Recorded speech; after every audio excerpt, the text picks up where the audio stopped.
Okay, hi, this is Chris Quinn here.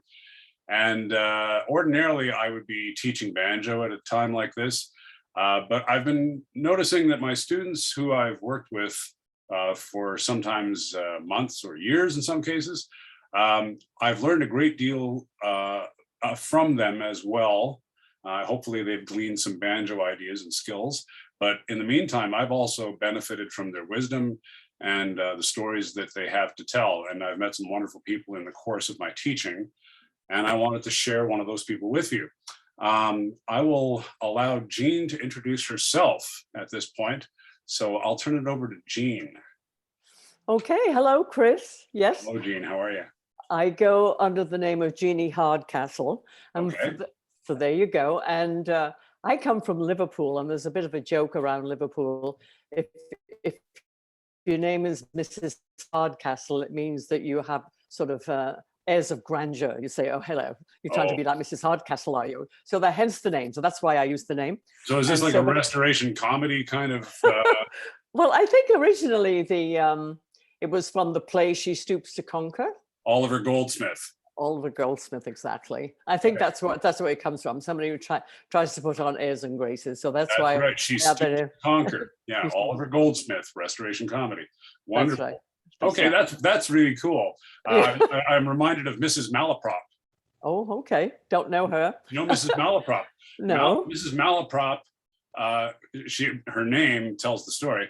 She would misappropriate the meanings of words. She would confuse one word with another. She would say, for example, he's a very pineapple of dignity. Pinnacle. Oh, I see. So yes, right. She would get one word in place of another. Sometimes the syllables would line up, but that's Mrs. Malaprop. So Mrs. Hardcastle, very good. Mrs. Hardcastle. Now, is it Ms. Hardcastle, Miss Hardcastle? Oh, it's Mrs. Has to be Mrs. Darling. It's got to be Mrs. Okay. It's very much a Liverpool joke. Okay. If you're going to be Mrs. Hardcastle. And the other names that they use too, if you try to put on airs and graces in Liverpool, is they say, your Lady Mac.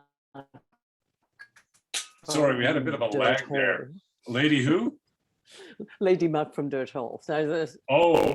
Lady Muck. Oh, Lady Muck. Okay. I thought it was Lady Mac. Lady Muck. No, Lady Muck of Dirt Hall. That's right. Lady Muck of Dirt Hall. Very good. That's right. That's right, okay. darling. Okay. That's right. So, and so the culture of Liverpool is pretty rich, because I'm getting half of these jokes, but they're very obviously entrenched in history. And I think so. And if you read any of John Lennon, you'll understand that a lot of his humor is quite specific to Liverpool, as a matter of fact. Can you give an example? Because you've got the insider's perspective here. Okay, so for example, when you say Merry Christmas and Happy New Year, yeah, we say Merry Crunch Bar and Happy Blue Muff. Merry Crunch Bar and Happy Blue Month. Happy Blue Muff. That's what you say in Liverpool. Blue Month? Muff, as in a muff. Blue Muff. Blue Muff. So, Merry Crunch Bar, Happy Blue Muff, darling. That's what we say. Oh my God. That's and I come across this sort of Dirt Hall bit kind of honestly, because in my early life, when I was at high school, and I was actually a competitive swimmer, and in order to remain in high school, my dear father, bless his heart, he thought I should be working in the teddy bear brand stocking factory to make nylons. That's what he thought. But anyway, but my teachers thought differently, and I became the lab assistant at the high school. So my job, as well as getting my high school education, my job was also to clean the laboratory benches. Oh. And I used to do this on a Saturday morning with all of the cleaning ladies, darling. Okay. So I got a lot of my philosophy in life sitting in the mop room with the cleaning ladies, who are giving me all of their Liverpool advice. And one of the things they used to say, and this is very Liverpool, they used to say, if you want to keep your man love, you got to keep your kecks on. Keep your kecks on. Now that's a very Liverpool kecks. Now John Lennon would know that word. Okay. Kecks are underwear. Okay. you got to keep your kecks on. And then a saying in Liverpool too is, she's really low class because she puts her kecks on the line. So she hangs her keks up. So I mean, anyway, that's very Liverpool, darling. That's very okay. Liverpool. She puts her keks on the line. Put your keks on the line. I know. I know. And that's very, very Liverpool. You know, in England, they say bloomers a lot. I've heard that. I've heard bloomers. Yeah, but in Liverpool, it's keks. You got your keks, darling. Yeah. So how did that come to be? Is that I have no idea. Factory, or you don't? It just is what it is. We accept. It is what it is. It's okay. It's the same, you know, with the accent. You say, "How are you going there, Gail?" So people say to me, "Well, you don't speak like a Liverpool person." I say, "Well, yes, I can. Anytime you like, I can sound like John Lennon, you know." So I can. And when I went to high school, they used to take the accent out of you. So so we used to do these exercises. We used to have to say, Mary had fair hair, Claire's hair was red, and Mary wished that her hair Claire's instead. So that's what we used to have to say. And in a Liverpool accent, you'd say, Mary has fair hair, Claire's hair's red. So that's how, anyway, so that's how come my accent is not quite the same as others, because it was taken out. When they were trying to take the accent out of you, what were they putting in place? What were they calling what they were replacing it with? The Queen's English. The Queen's English. Yeah, the Queen's or the King's English. Okay. And everybody said that the Liverpool accent wasn't accepted until the Beatles got to the Buckingham Palace. Ah, yes. Okay. So when the Beatles got to Buckhouse, as they call it, and then the Liverpool accent was accepted. Now, I'm certain with British history that the hierarchy of various, you know, for lack of a better word, caste systems based on accents and regions would be, you know, in England, very potent, but to the rest of us and the rest of the world, we sometimes don't hear, some people hear the accent very distinctly, and some people really recognize, some people just have a general picture of what they have, a Monty Python version of the British accent, which is what a lot of people were exposed to in North America, at least in my part of the world. So I would imagine that, you know, the significance of a Liverpudlian, is that right? Liverpudlian. Or Scouser. Remember I told you what a Scouser was? Please explain again. A Scouser. Scouser. So, how do you spell Scouser, by the way? Scouser. Just like it sounds. Scouser. That's right. And I don't know if you remember, Max Ferguson used to be a fellow on the radio. He had a program called Rawhide. Yes. And he loved Liverpool music, and he used to call Scousers Scousers. Oh. Yeah. So accent. Yeah, so I'll tell you a little story about Max Ferguson just a little later on. Oh, sure. Yeah, okay, because anyway, I corrected him. So anyway. I guess the question on people's mind at this point would be, okay, you're from Liverpool, and you seemed quite familiar with a lot of the period of music that was, you know, influential. There have been a few references to the Beatles. Now, were you around at the time of the Beatles, and are you connected in any way? Have you been close to that? Actually, so personally, I did not know the Beatles, but a couple of things come to mind very much. And that was, as a young person, so 17, 18 years of age, we always used to go to a place, it used to be called the Temple Bar, which is now called the Cavern. And I looked that up and I couldn't find that verified, but in terms of looking at a photograph, it's definitely— The Cavern? The Cavern. So the Cavern is the Cavern? Cavern, the Cavern. And that's where the Beatles started out. So it was first known as the Temple, but now known as the Cavern. Correct. Okay. Correct. And I can tell by the photographs, because we used to go every Sunday. When did it change from one to the other? Do you recall? I don't know. I tried to find that out. Was that before your time? No, because I used to go to the Temple. We used to go to the Temple every Sunday. Okay. But it did become the Cavern. And it became the Cavern sort of in that time period. So around 1957, 58 in there, it changed. It's the same place. It's basically the old vegetable market, and which is down in the bilges of Liverpool. And it was a smelly place with, you know, brick arches and whatever.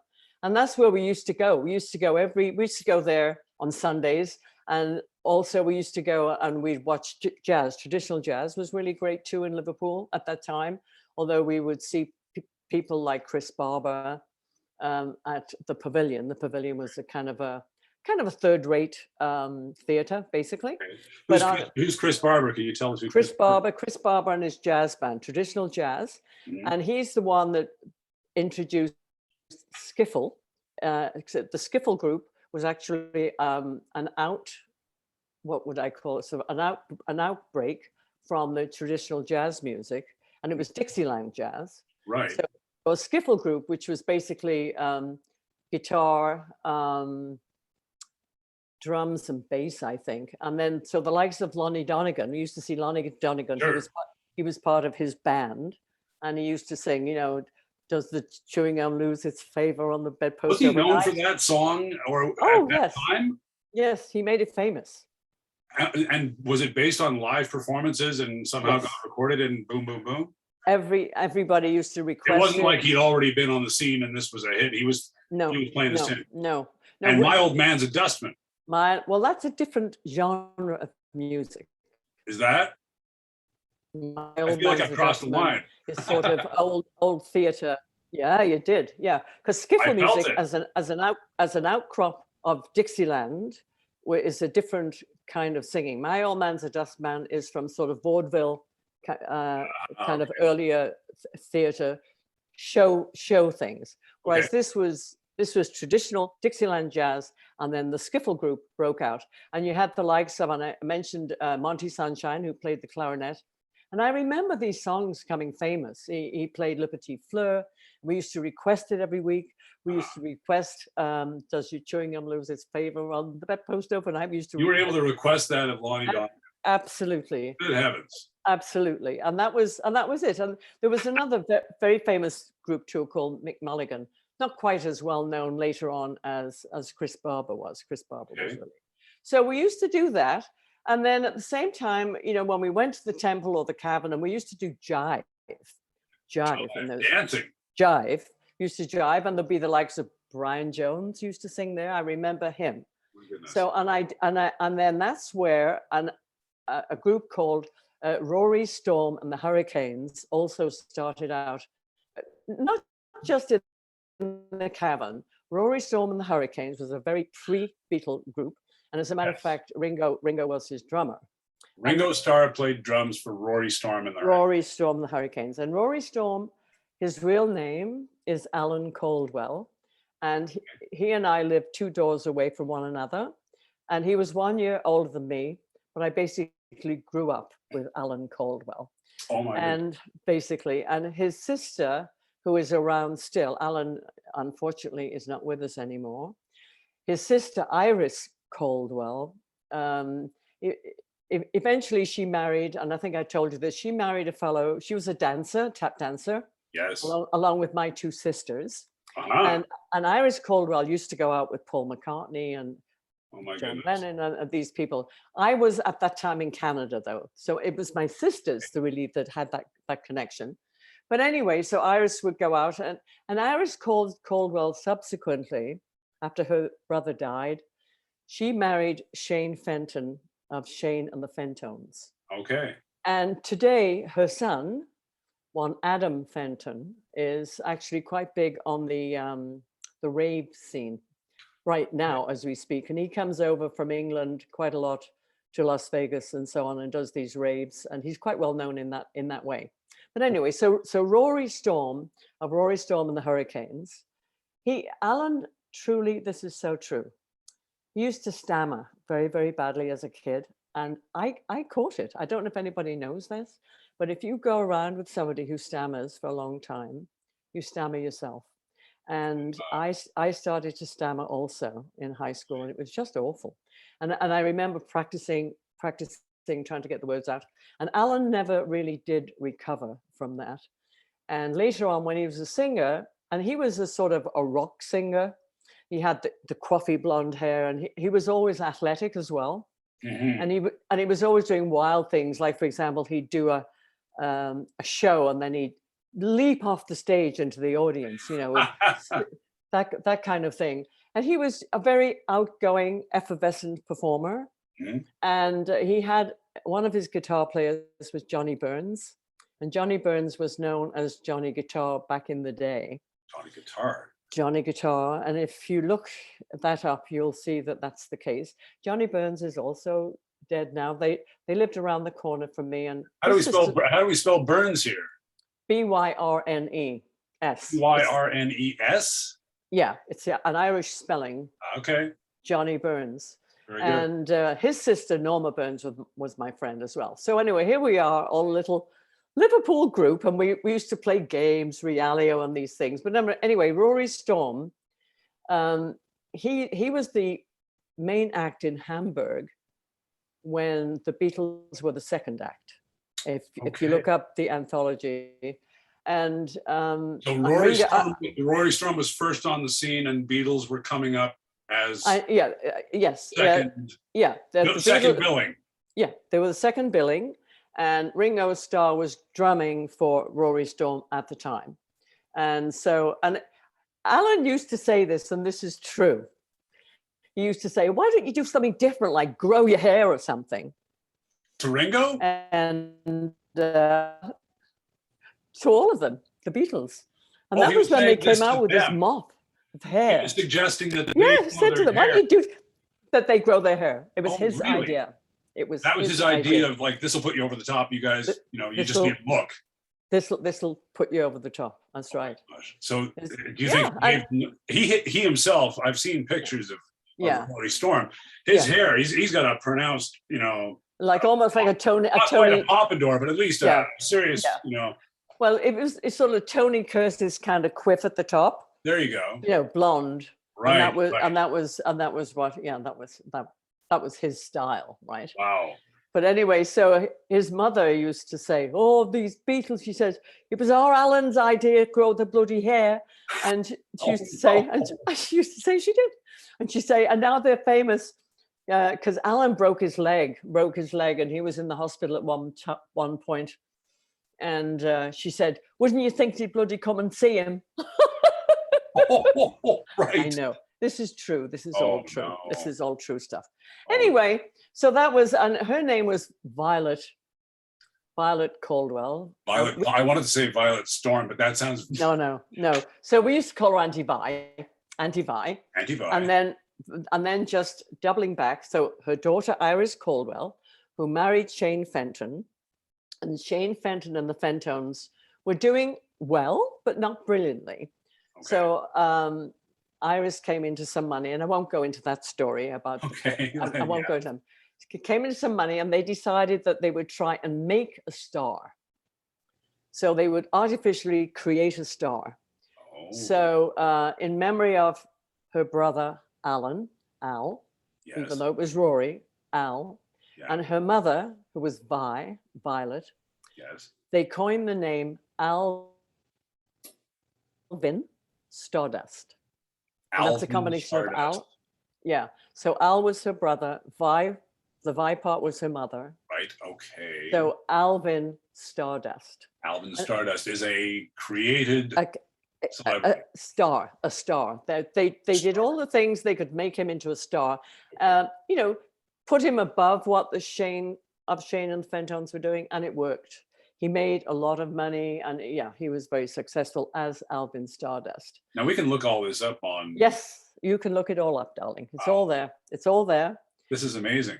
Yeah, and and then Alvin Stardust and Iris Caldwell, they separated. Okay. But as I say, her son Adam Fenton, he kept the original name. Adam Fenton from Shane is as I say. He's a rap artist, or no. He's rave. He does raves. Raves. That's what he does. And and they live in a house in England, and I've been to that house, and they call the house Chaos. Wow, they call it Chaos. They call it Chaos. Yeah. All the musicians all go there.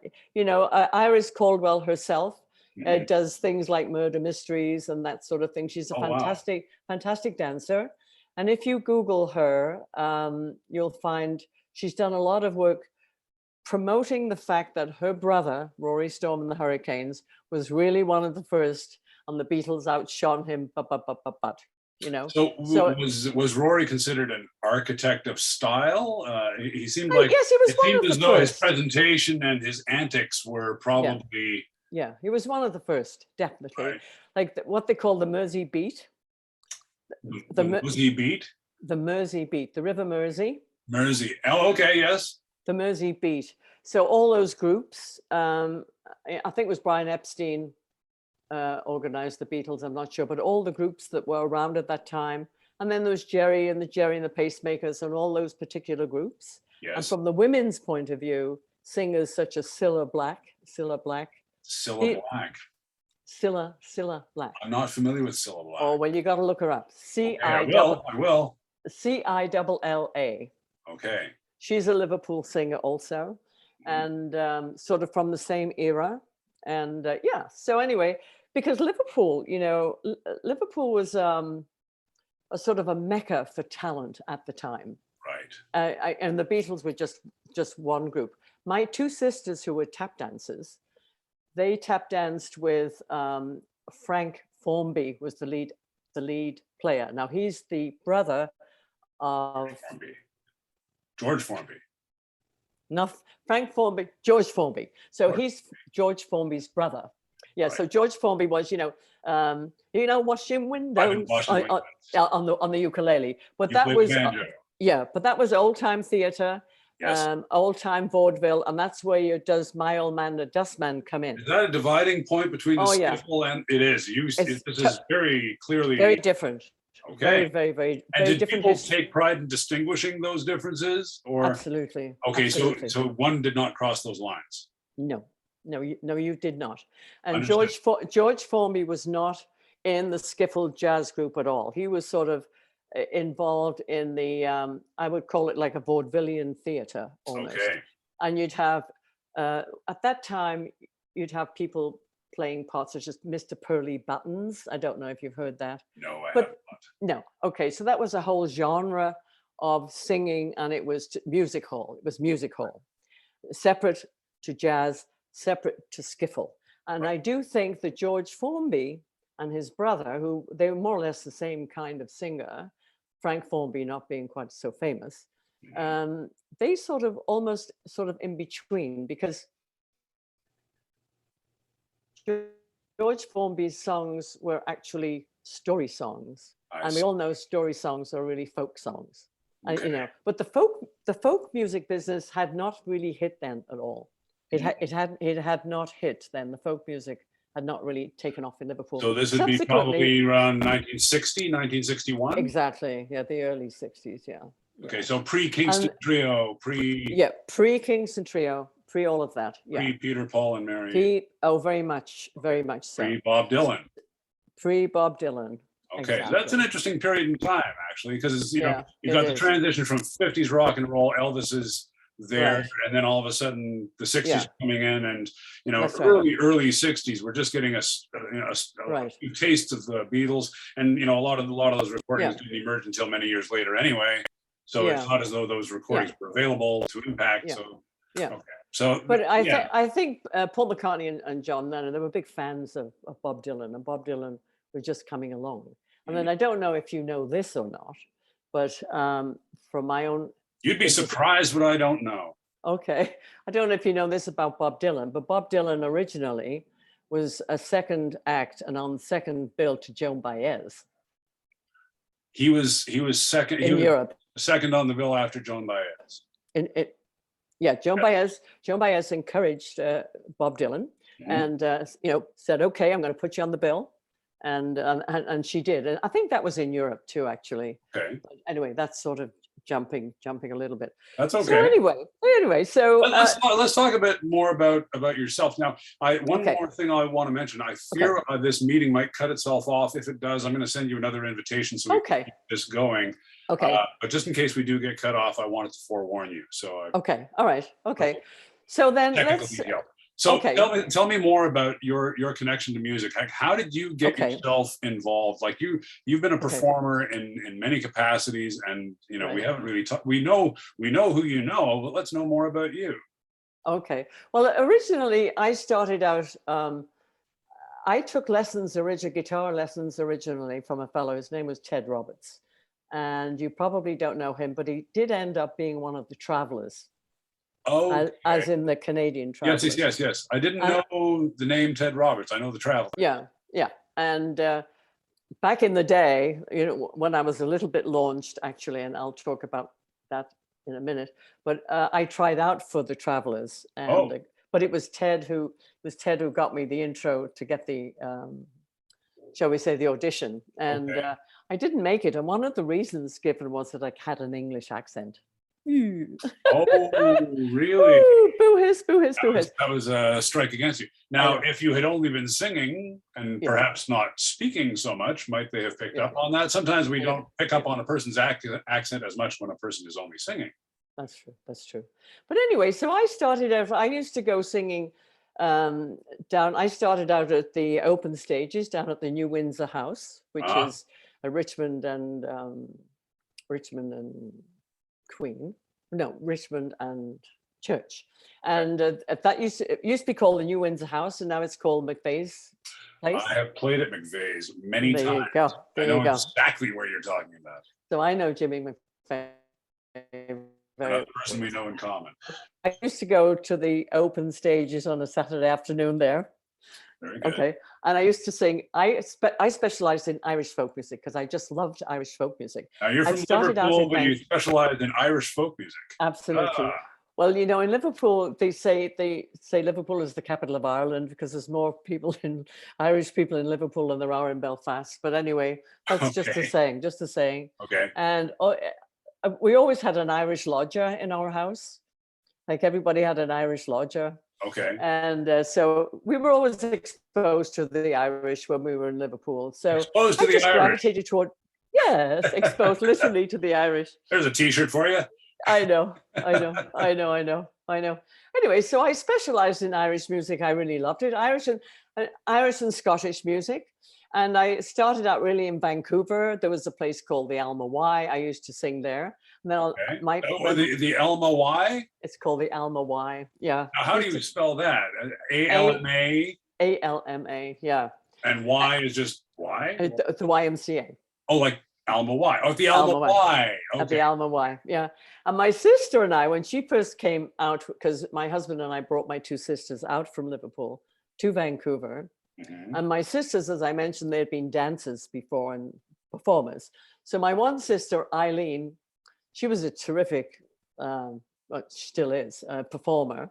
So she and I got together and we called ourselves Jean and Eileen. Jean and Eileen. And anyway, Jean and Eileen. And we were the opening act for Sonny Terry and Brownie McGee. No! Yes. Oh my goodness. In the bunkhouse in Vancouver. Oh my goodness. I know. And the funny thing is we only knew 5 songs. Oh my goodness. We only knew 5 songs. Did you do them all? So yes, and then they hired us, and we had to, and then we had to learn a whole repertoire. Oh my goodness. It was really funny. But anyway, we weren't bad. Like I used to play the guitar and do all the harmony, and my sister was very pretty, and they always used to look at her, and I'd be doing all the hard work. I'd be doing all the harmony and all the playing and everything. They're all looking at our Eileen. But anyway, so yeah. And then my sister Eileen, subsequently, she's still in Vancouver, and her husband's in the Vancouver Opera, and she ended up singing really a lot around the Vancouver area.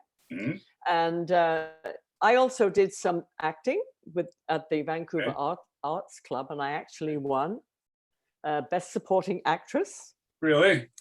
It was called, to show you how dated it was the Dominion Drama Festival. So when Canada Drama Festival, called the Dominion. Right. And I got Best Supporting Actress, and the name of the play was called The Crew Bean, which the crew, the what? The Crew Bean, the Crew Bean, which is Irish for pig's foot. Ah, okay. Yes. So Yes. Crew Bean is Gaelic, I trust. Yes, it is. Okay. And and I played a nurse in that play, and in real life I was an X-ray technician. So my occupation. You were an X-ray technician. That was your profession. That was my profession. Yes. Okay. I turned out to be an X-ray technician. So anyway, so there I was. So anyway, that happened. So that kind of got started with the Irish music in Vancouver. So I came to Toronto And my husband was here. He was transferred. He was an engineer, and he came, worked for Canada Wire and Cable, and so I was here. So, and I used to go, as I say, to the open stages, any Yes, open stages, and I used to sing. That you're going to laugh about this. I might. I used to be the folk singer at the Minor Bird. The Minor Bird was the place on Yorkville that was so famous. Yeah. And they used to have bare-busted girls in the cages, dancing in the cages. Oh, Yes. And a fellow who owned it, his name was Colin Kerr. Anyway, the Minor Bird. And I was the folk singer. And I was dressed up here with a frill here and a frill down to the bottom. yes. And all these other girls were doing, basically sort of semi-strip, right? Right. Okay. And they'd have the girl in, they had the girl in the goldfish bowl, and it was terrible, really dreadful. But anyway, it's real life. This is history of Toronto. Yes. And the Minor Bird would sing harmony with me, and I would be singing such things as, Michael Row the Boat Ashore, and all those Tom Dooley, all that stuff. Right. And so I used to sing there every night, and I loved it so much.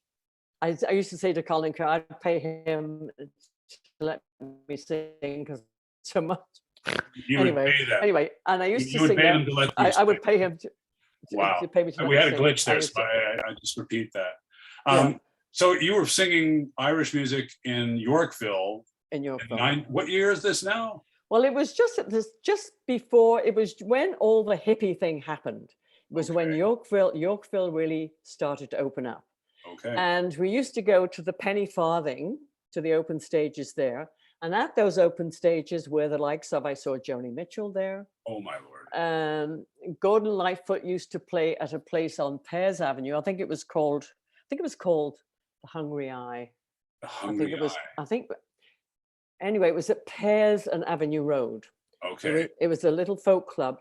And at that time, the Bohemian Embassy, I don't know if you know that, used to be run. Remember the name. Used to be run by Don Cullen. Don Cullen of the comedy fame. He's a Cullen. Sean Cullen. Is he? Sean Cullen. Yeah, Sean Cullen. That's not Don Cullen. Sean Cullen. Sean Cullen. And he used to run the Bohemian Embassy. And the Bohemian Embassy was on sort of a little street parallel to Yonge Street. Actually, originally, his place was on Gerrard Street. Okay. Gerrard was the original hippieville of Toronto, and it moved up to Yorkville. Okay. And Sean Cullen opened the Bohemian Embassy on, I think it was McNichol Street was the name of it. And he would have open stages on a Sunday night. Mm-hmm. Bill Cosby used to come and do his monologues. There was a group called the Dirty Shames. They used to sing. Brian from Sharon Lois and Bram. He called himself Bram later, but his real name is Brian. He used to, Brian. They all used to play there, and I used to play there as well. Wow. So, but that was what it was. I mean, it was open stage, and you did your thing. So then at the Irish place at New Windsor House, somebody saw me, and they asked me if I'd like to join a group called Ireland's Traveling People. Ireland's Traveling People. Yeah. So I said, sure, thank you very much. And so I joined. So there were three Irish people, two from the Galway area and one from Limerick. Mm-hmm. So there was a button key accordion, an electric guitar. I played at that time just a 6-string guitar, but that was when I took up the banjo, darling. Oh. So that was when I bought a banjo, because you wanted a little bit of a different sound. Mm. So I bought a banjo, and this is a true story too. We were opening act for Ian and Sylvia at the Chateau Lacombe in Caldwell. Is this the Ireland's Traveling People?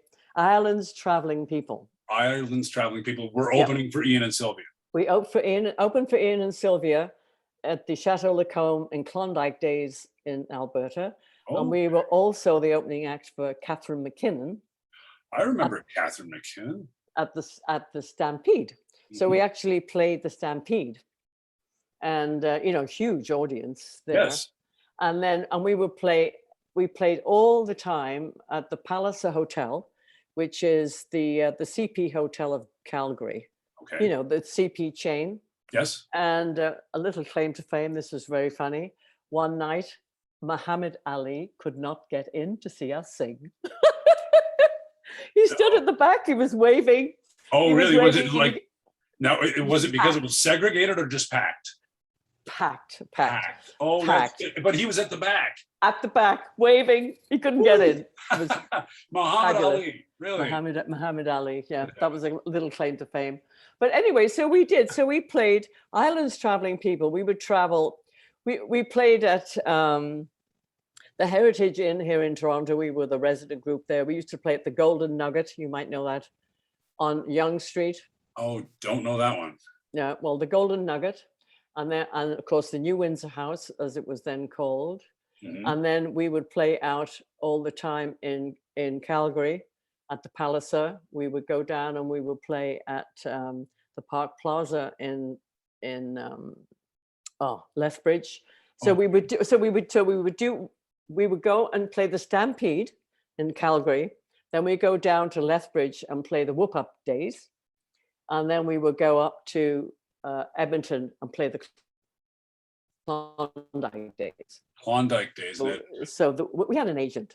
Her name was Anne the Klondike Days. It's a big celebration. And that's where, from your point of view, that's where all of these sort of boater hat, red and white stripe blazers, Okay. banjo players are. The tenor banjo. The tenor banjos. And that's where they all are at Klondike Days. Oh, yes. Okay. Yeah, that's right. But the banjo for me, I was just strumming the banjo. I wasn't doing anything like I'm doing with you, Chris, which is bluegrass. Bluegrass music. So people would come up to me and you play the banjo. Do you play bluegrass? I say no. I'm in an Irish group. I play green grass. Very funny. Sorry about that. No, that's a good answer. It's a good answer. I've played my share of Irish shows myself. I play some mandolin, and I used to play quite a bit. But when I played bluegrass banjo with them, it seemed like I always really enjoyed that too.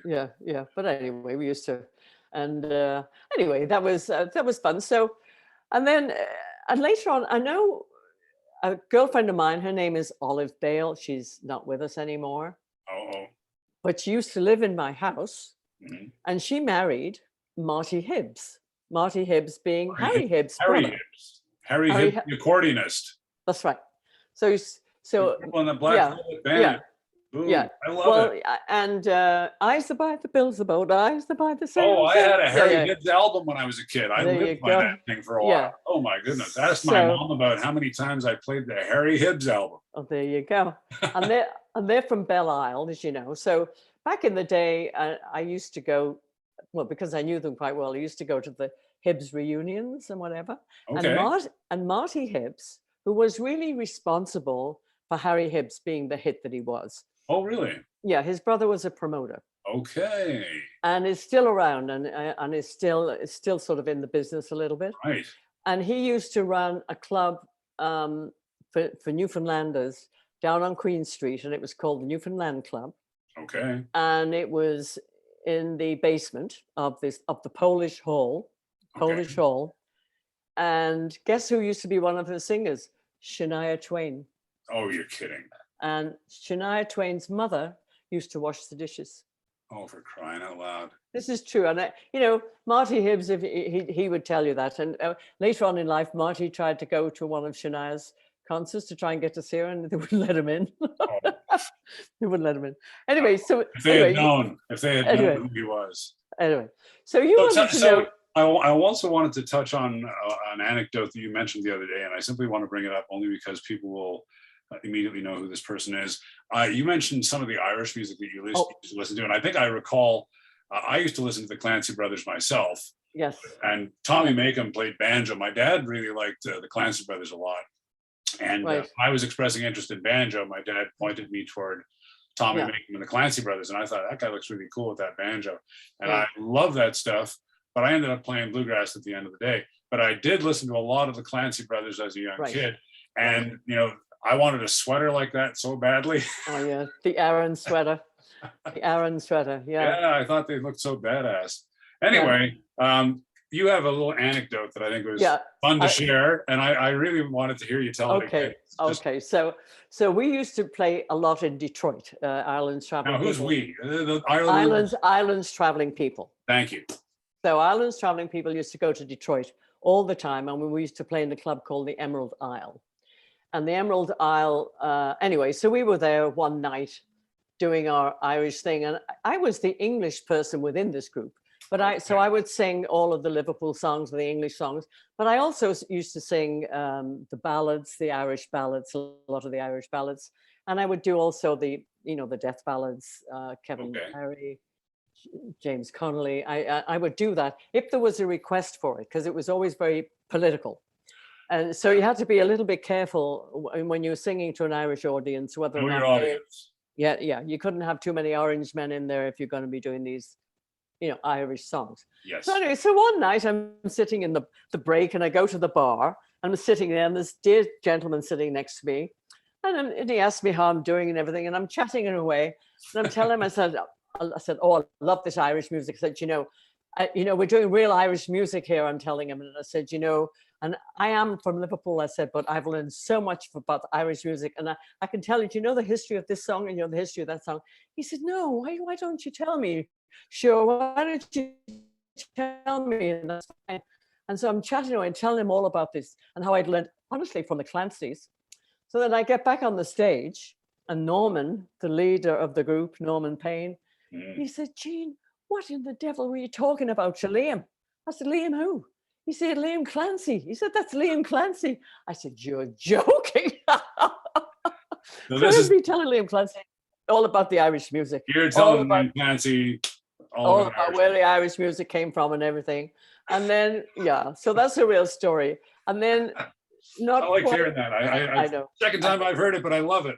Okay. And then you haven't heard this story, but later on when I was singing as a single and I was playing at the Auberge Gavroche, which is it used to be on Avenue Road. Yes. 99 Avenue Road. Anyway, and I used to do all of the songs that Max Ferguson, who had the show on CBC radio. Yes. He was hugely popular. The Max Ferguson show. He was the Peter Zowski of his day. Totally. And he was a fan of all the Celtic music, and he used to play Anne Byrne and the Clancys. He used to play everybody. And his show was finishing, and he was going to move back to Cape Breton, which is where he was from. Right. And so I phoned him up at CBC, and I said, Mr. Ferguson, I'm probably the only person in Toronto that performs all the songs you like on one show. I'm inviting you to come down and see me sing. Wow. So he said, sure, I'll come. So I was petrified, of course, oh my God, what have I done? So anyway, so I phoned all my friends, and he used to play on the second floor at the Auberge Gavroche. The Auberge Gavroche was just a very high-end French restaurant, really. Yes. And upstairs they had this sort of bar, and where people they could lounge and have appetizers and so on. Anyway, so I got all my friends to come, and lo and behold, Max Ferguson arrives at the door, and he couldn't get in. He couldn't get in. He couldn't get in. It was really funny. So anyway, so I had to make a point. Did you know he was there? Yeah, I could see him. You could see him at the door.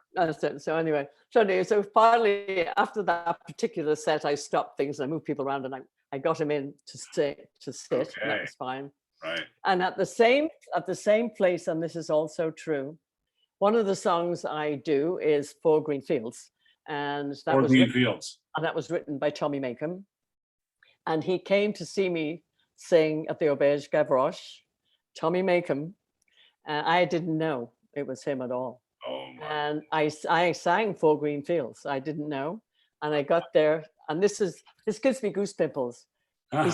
He said to me, Jean, that's as good a rendition of Four Green Fields as I've ever heard. Oh, you can't ask for better than that. Oh, it gives me goose pimples. Yeah, that's high praise. Oh, yeah. That was Tommy Makem. I'll be taking that in for a little while. That's amazing. Yeah, and it's a fabulous song. That's I know. Gives me goose pimples. I know. Extraordinary. I know. Anyway, but Islands traveling people as a group, we weren't together for that long, maybe 5 years or so, and we used to tour. Like we toured all of Canada. We used to go down to Miami, yes, and Detroit, and Chicago. Mhm. And then the button key player from there, her name is Ina O'Brien, and in the Celtic world, she plays all the fetches for the dance competitions. Okay. She's extremely well known for that, and she was our button key player Wow. in the group. And she and I formed a duo later on, and we used to go down and we'd sing in Detroit and we'd sing in Chicago and whatever. And yeah, so I've done many things in terms of. You have done many things and borne witness to some extremely interesting moments. I know. What a wonderful time to be alive. Indeed. But one of the highlights had to be, before the Traveling People, when I was singing in Yorkville, Mhm. back in the day, and the police used to come in to Colin Kerr's Stuart place. Copeland and Sting and those police. I know. Well, the Minor Bird,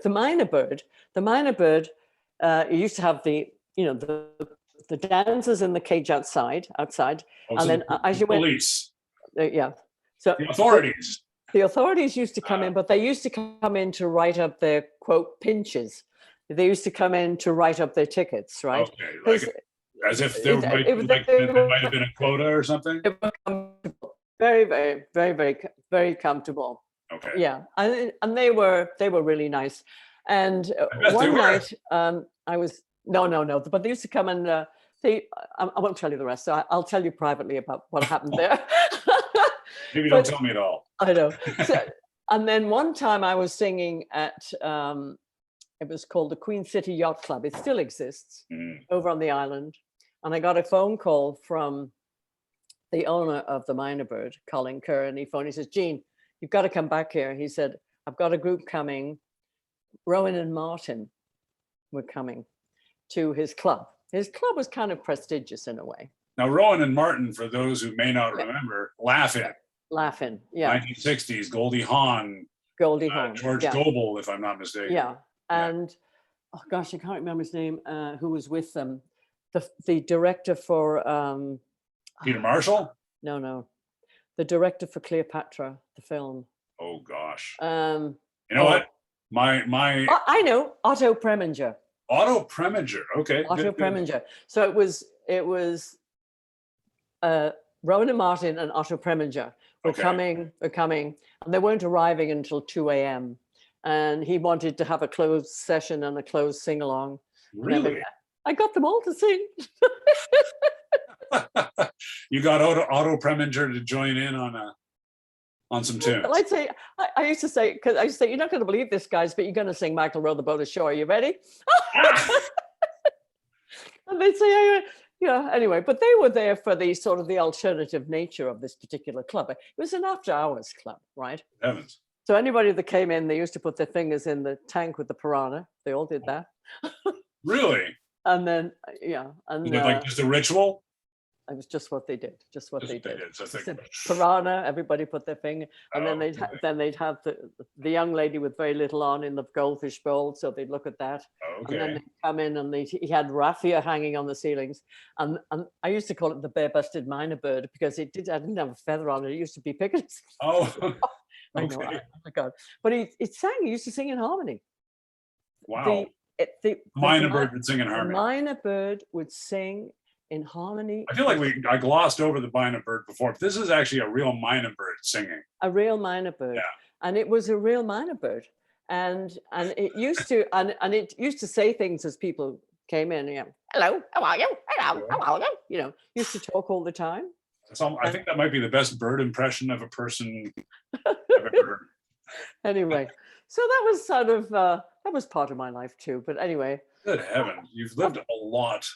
I've lived. And you know what? I think at this point we should probably end it because I've just digested so much wonderful information. But there's one more thing.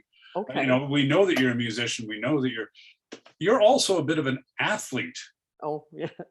Would you care to share a little bit about that in closing? I have to tell you one funny story. Right. So I did qualify and run the Boston Marathon. You have to qualify to run Boston, you see. When? 91.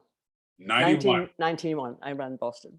Okay. So anyway, qualified, and that was fine. And in life, I have bunions, right? I have bunions. And one of the things I have in my shoes, I cut holes in the shoes, right? Oh. So I have very holy running shoes, right? Okay. So anyway, this was Boston, and the girlfriend and I, we went down. And with the Boston Marathon, they take you out to the start a good 5 hours prior to the start. They take you to Newtonville, and that's where you go, and that's where you start. And it was sort of raining or not raining. We didn't know whether to wear shorts or tights. So we decided it's going to be shorts. And I'd gone out in my tights, and I had forgotten to take any underwear, darling. Okay. No underwear. So I thought, okay, fine. So anyway, oh no, it's the other way around. I know it's the other way around. We went out in shorts, so we decided we were going to wear tights. And because I had shorts on, I didn't have underwear. That's right. Okay. So I put the tights on, and that's fine. And we run the race. And, Boston is very particular. Everybody starts in a corral. You have a timing corral, and you call it deciduous clothing. You wear clothing, and you take it off, and you throw it to the people, and they stand and they catch it. And they stand in strategic positions to get good stuff. Right. So who you throw to, and then you get to Heartbreak Hill, which is a real climb, and that's when you see the winners are already announced, and and you got 10K to go. Anyway, I had 10K to go. You hit your maker. You hit your maker at 21, 22 miles. It's 26 miles, right?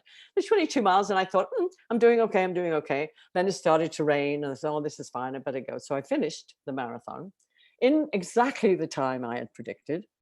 And so I was really, really happy with the time, but you get stiff and it's cold. So I'm hanging on the fence at the end with this silver thing wrapped around you, because they have a heat blanket that they wrap around you, and they have a lot of helpers at the end of Boston. And this woman came up to me and she said, "How are you doing?" And I was so stiff, I couldn't hardly bend down. And I'd got my bag with the clothing in, after the race clothing. And I said, I have to put, and it was windy. I said, I have to put my clothes on. And she said, okay, I'll help you. The wind blew. I get my tights off. Of course, I have no underwear on, do I, darling? I'm standing starkers at the end of Boston. And she looked down at me, she said, and she saw my shoes with the holes. And she said, "Oh, you poor thing." She said, "You have no underwear and the holes in your shoes." She said, "It's so terrible. I'm going to take you to get some chicken soup."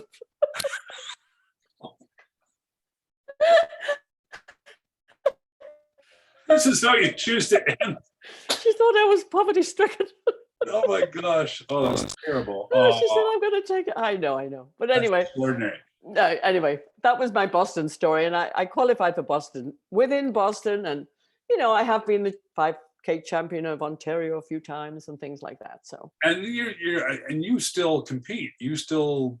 As a matter of fact, I'm the reigning champion of the 80 plus cross country, darling. 4K. Good heavens. 4K. Because you know how many in the race? How many? I won. I was first, second, third, and last. I was the only one. I was the only one in it. Only one in the category. So anyway, there's no, they start. But I have been to the Worlds. I did go to the World Championships for Canada. I went to Durban, South Africa. Wow. And ran the Worlds, 400 meters, 800 meters. And and I did swim competitively too, as you know. Good heavens. You're just an amazing person, inspiring, creative, athletic. I mean, just, you've lived a very rich life. Yes. But I am learning bluegrass banjo from you, darling. And this is by choice. I want people to know. It is by choice. It is by choice. It is by choice. And you're a wonderful teacher and very inspiring. There you go. Very much. Thank you. You are. It's a pleasure to work with you, Jean, and okay. I'm really delighted to be able to have this wonderful conversation with you and to be able to share it with others. Thank you so much for your time and for your stories and for your enthusiasm for life, and just thank you. Well, thank you for even thinking of me. It was easy. You make there you go. You made it easy. Anyway, okay. I'll say goodbye to you now, and we will talk again sometime very soon, I'm sure. Okay. All right. Thanks, then. Jean. Bye, Chris. Bye. Bye. Bye.